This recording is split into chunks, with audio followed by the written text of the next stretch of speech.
Okay everyone, so it's been a few weeks now and I have looked and looked for a new front left caliper for this RX7, and it turns out that the 79 caliper is a 1 year only caliper, and it has been quite difficult to find another one, especially one that's either actually rebuildable or is already in working condition for any sort of reasonable price.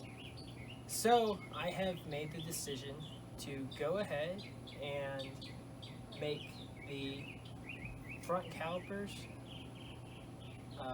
be ones from different year cars. So I have roommates, obviously, that like RX7s as well, and one of them with his 85, he had leaky calipers and he got new reman calipers, and he put those on his car and he saved the ones with the brackets that he used to have on the car, and now I will be rebuilding those calipers and putting them on this car.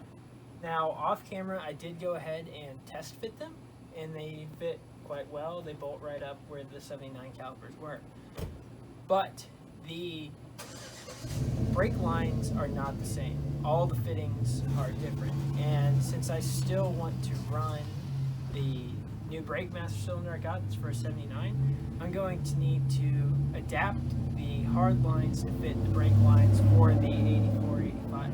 Sorry if you couldn't hear me there. My neighbor just started his truck and it's quite loud.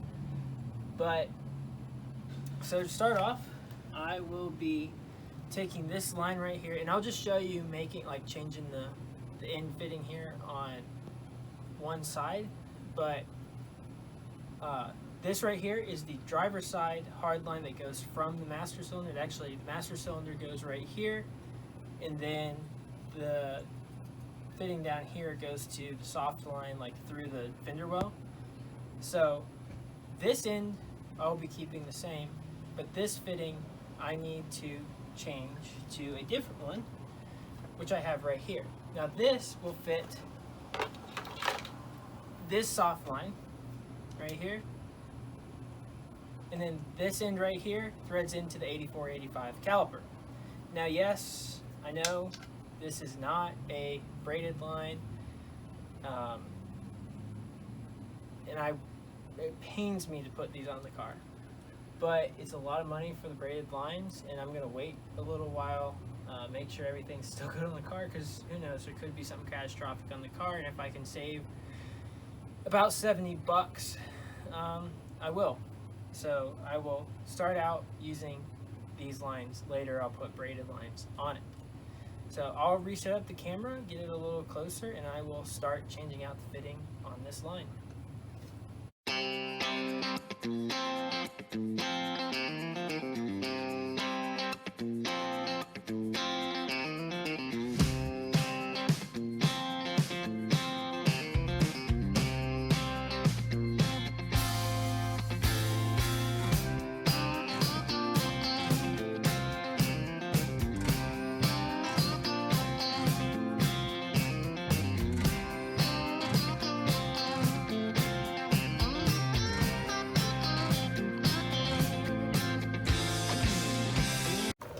So, start off here. This is the side that I want to change. Now, sadly, you do have to cut this old flare off to be able to put a new one on there. Now, if you're cutting brake lines, you really want to make sure you use the right tool, because otherwise you'll kind of end up with stuff in your brake line, or not a perfectly straight cut that then when you go to flare won't work right and it won't seal. So what you need is one of these little pipe cutters. They're cheap, they're really easy to use. So don't just try and put something inside the line and crimp it down with a wire cutter or something. It's gonna do you more harm than good than the probably $5 you could spend on one of these. So here though, I want to reuse this line, so I need to save as much of the line as I can. So I'm getting it as close as I can to this flare. Then if you don't know how one of these works, you take it, you just tighten it down, but don't tighten it down too much, and then just rotate it around, then tighten it down some more, rotate it around again, and you should be able to slowly start seeing a groove in the line as you're cutting it. Okay, so it will take a little while, especially depending on how sharp your cutter is. But see here, tighten it a little more, give it another spin, tighten it a little more, give it another spin. It's kind of bothering me now. I hope this goes small enough. Okay. So now I can start to see a pretty big cut, and I think there we go. Yep. So, as you can see, it just dug down in there, and then now it's cut. So now what you can do is actually slide your old fitting off, and then what you'll want to do is actually just kind of deburr the inside of that. So I'm actually going to turn the camera off, deburr this, and then I will get it all set up for the flaring.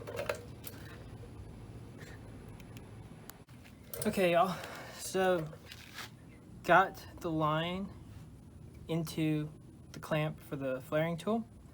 So one thing you need to forget, or not forget, easy to forget, your fitting. If you flare it without your fitting on, you won't be able to get it back on. It's like if you're doing electrical, you forget to put your shrink wrap on, then when you go to shrink wrap, you're like, oh dang, I left my shrink wrap off, and you can't shrink wrap it. So if you forget to put that off, you have to cut it back off, and at this point I wouldn't have enough line. So when you're putting your line into the clamp, what you need to do is, so you see, I don't know how well you can see, right here there's this first like big block on the little flare tool. So you need to make sure that your line sticks out the same amount as that first block. Like it needs to be level with that.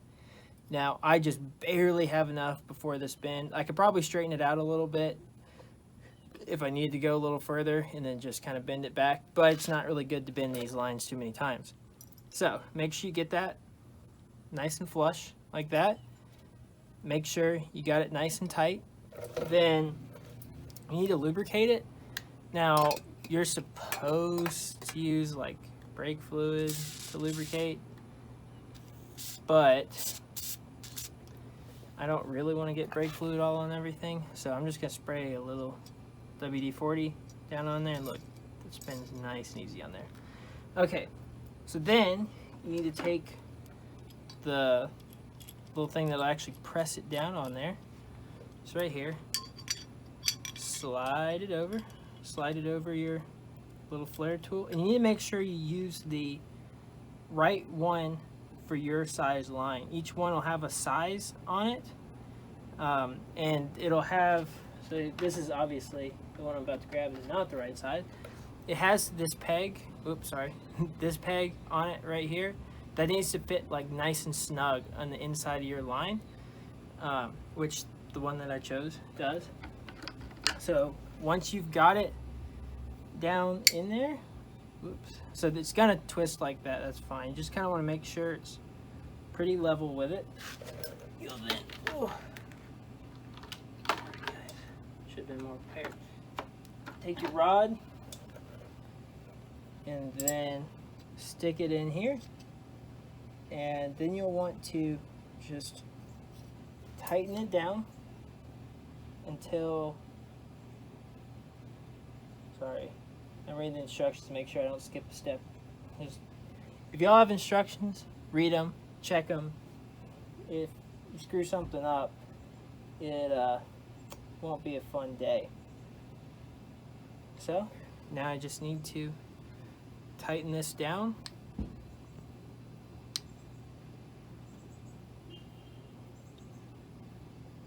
Not sure this is tight enough because I think it might have just pushed it through.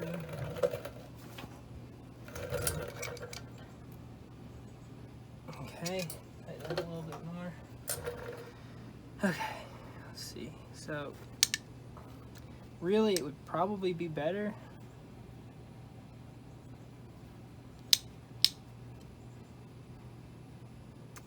Yeah. Okay, guys. I'll end this right here, and I'll get back to you because I just had it pushed through.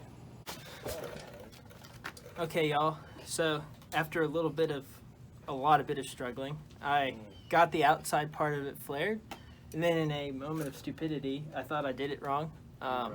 Because I forgot there's 2 steps to this. You have to take your tool right here, stick it back on, and then without the little adapter on there, go into your flare to get the double flare. That's why it's called double flare. You have to do it twice. Forgot about that. Woo! You learn something every day. So now, take this in there, tighten it all the way back down. And so now one thing I did do that was stupid and may make this flare not turn out the best is I did take it out because I thought I was done. You really should leave it in after you do that first flare. Hopefully I can get away with it, but we'll see. So now you just gotta go and tighten it once again to get that inside flare. And like I said earlier, really should use a vise. It's hard. And I even put a little bit of ATF down in there to help try and lubricate everything, but oh. Okay, so I'll get back to you once this flare is done because I need somebody else to help me hold this. Okay, so got this flare done right here. If y'all can see, it's not perfect. It's a little off center, but I think it's gonna work. It does seem to thread in like this, but I won't really know if it truly seals until I get it on the car, hit the brakes, and see if it leaks. Get on there. And that'll be a little while, not for y'all, but for me, because my rebuild kit for the calipers hasn't come yet. And it's raining. It is raining, but that doesn't matter. So we will go ahead. I will flare the other side and then slap these back in the car. The baby bird receives the feed. Okay, That's why I still gotta watch Davis's latest waffle video. I mean, Davis's latest video. Do people hear that? Do you hear him saying my videos are awful? Oh, you're gonna leave that in? I really hope that's it. I might was that actually in? Please leave Was that that in. Oh my gosh. Okay, guys. So we're back here. I think I already said that I have decided to scrap using 79 calipers because they're hard to find, and you know I have a lot more brake pads that I can use with these 84, 85 calipers that Matt so lovingly gave to me. You're welcome. Yeah, thanks, man. So Yeah. True. I just rebuilt one of them. Now it's time to rebuild the second caliper here. So I'll start by taking the bracket off if I can find my wrench. Let's see here. Good job. Yeah, man. Careful, don't spill it on that receipt. That's a national treasure. Please Oh, don't. yeah, Please hold don't. on. Please don't. Oh. That started over. I'm probably just cut parts of this out. Yeah, we should leave that racing one. video. I'm cutting that out. Look at this loser. Look at this guy. Gosh. I like the way you do that, though. So I just got the bracket off, which if you wanted to, you could leave it on. It'll make life way harder to try and get everything taken apart and put back together. The whole reason you need to take this apart is if it's leaking. And how this works is hydraulic pressure comes in here and then pushes this piston out and squeezes your brake pads together. So to rebuild it, you have to pull this piston out. Now this can be a little difficult if you don't have an air compressor or you don't have the car to just push the brake pedal and let it pop it out, which I would highly advise against pushing it out using the pressure of the brake pedal like in the car, because when it pops out, it's going to shoot brake fluid everywhere and probably get it all over your car. So since we don't have a TJ. we have a TJ, and since we don't have a air compressor, we have to use the TJ. Yeah. So TJ, hold this. Yeah. Might end up cutting it here because they're the last one didn't come out very easy. No. But grab on with some pliers. Oh, this one came right out. And this one had the spring. Oh, The other one didn't have the spring. Oh, that explains a lot. That's probably why the other one leaked. Probably. Oh wait, did this one not leak? I think only one leaked. Well, we're learning some new things we're today. rebuilding this one now too. I don't know. They were pulled off my car like a year ago. I don't remember. Okay. So now you have the piston out. You'll want to clean this, and then I will get back to you when I'm actually putting the seal back in. Okay, guys. So got the piston out, tore it down. I cleaned the piston off, and then cleaned the inside of this bore out with some brake clean and a rag. Put the new seal. It just, you can probably see it. It's just a black line in there. It fits right about, okay. It's a seal. Here's the old one that I took out. There's like a little divot in the pot of this brake caliper, and it just slides right down there, and it barely sticks up past the surface of the pot, and that's what seals the fluid against this piston. So as you can see, I greased the heck out of this thing because I don't like to slide back in there. I just use wheel bearing grease. That's my go-to grease if I need something to slide into something else, and it pretty much degrades in almost anything, so once you run some fluids through, it cleans it off. So now what you do is you literally just stick your piston down in there. It might take a few tries to get it to go down in there. That one just slid right down in there. Okay, so now it's down in there, and then this little dust cover right here, you have this clip, if I can find it, this C-clip right here that goes, and there's a little lip right here. It goes inside, and this C-clamp is like slightly larger than that. It wants to expand out to the inside of this bore and hold this dust cover in there. Now, you're going to have to take my word for it. I'm going to turn the camera on before I try and put this in there because it's probably going to take me a while.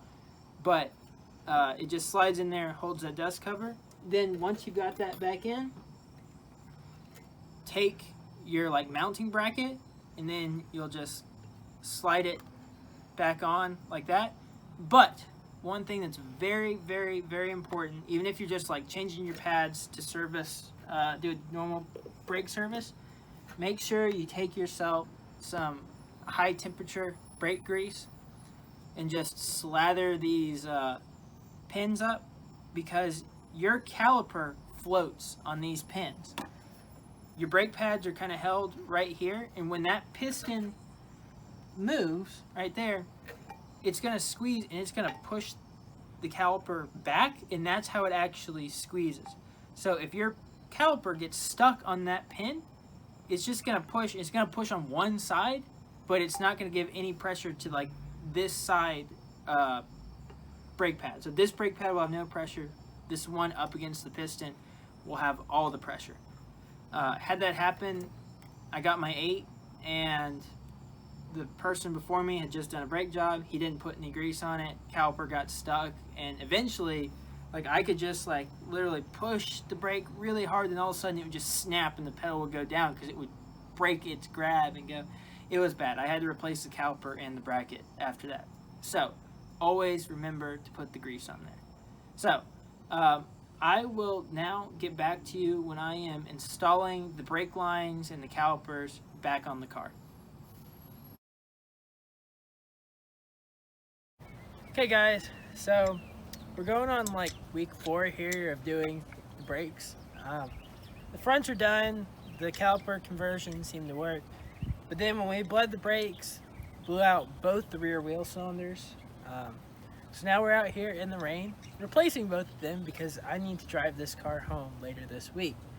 So I've already gotten the hard lines unhooked. I've gotten these 2 like little retaining screws here off, but the drum does not want to come off. So I'm gonna try and there we go, shock it loose. I can see it moving now at least. Whoops. So sometimes these drums will just grab on. Oh, and they do not want to let go. So there we go. Oh, great. I saw those just pop out. Okay. Well, this drum doesn't look too bad. Looks like there's a lot of life left on the old brake pads there, brake shoes. So now I need to go through and replace that, and then I'll need to replace the one on the other side. Though I do have to say, this looks like it has been replaced before, but it was definitely leaking all the brake fluid out through these. So I'll get back to y'all once I have this apart and have this out. Okay guys, I got the new wheel cylinder in there. It was a little bit of a pain, but it's in there. Got the old one out here, which it definitely is not an original one. But now I just got to get the brake drum on and then get the one on the other side. So I will go ahead and slap this all together. I'm sure this video is already really long, so I'm gonna end it here, and in the next video on this car, it should be driving. So please don't forget to like and subscribe. Thank y'all. Bye. Go. Okay guys, I lied. It's not the end of the video yet. So when I put it on before, you probably would have noticed this top spring was not installed correctly in that last scene. It was actually looped through one of these holes, not through this side slot like that. So because we couldn't get it on, well, found the trick is to take yourself a thin, long-ish screwdriver, pull it over, take it while it's slack, slide it over to that hole, then take yourself another screwdriver. Ooh, it needs to be the other direction. It needs to face up. Just take it. Oh, dang it. But you have to make sure everything else still lines up. Drum brakes are fun.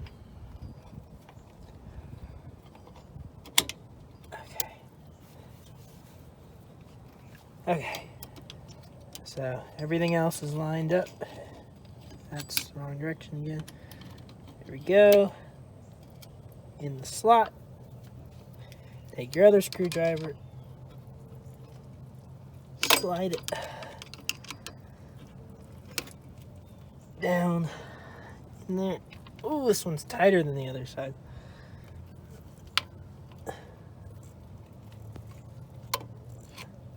Ooh, that's about to pop off.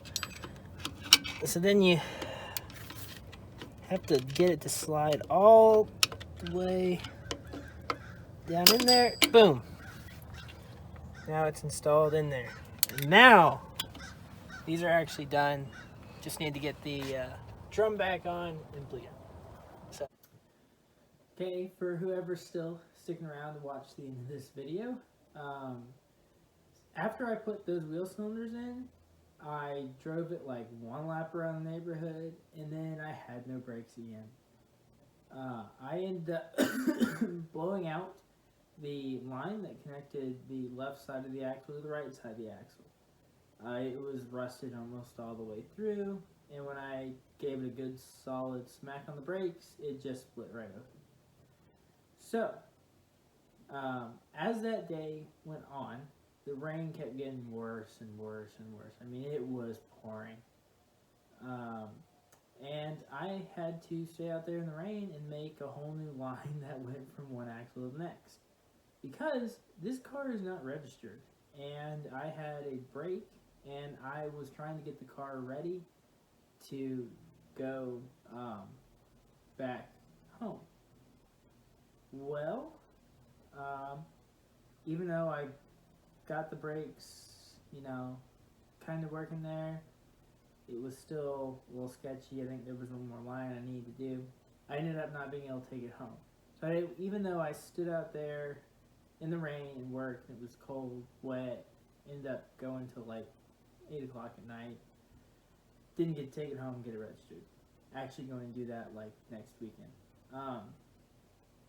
But yeah, so there was, I know a lot I didn't actually show in the breaks, but this video is already long. The other first part was long. So,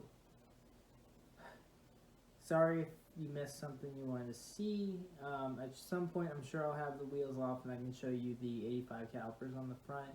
It's not really that interesting. It just looks like it would on an 85 RX7.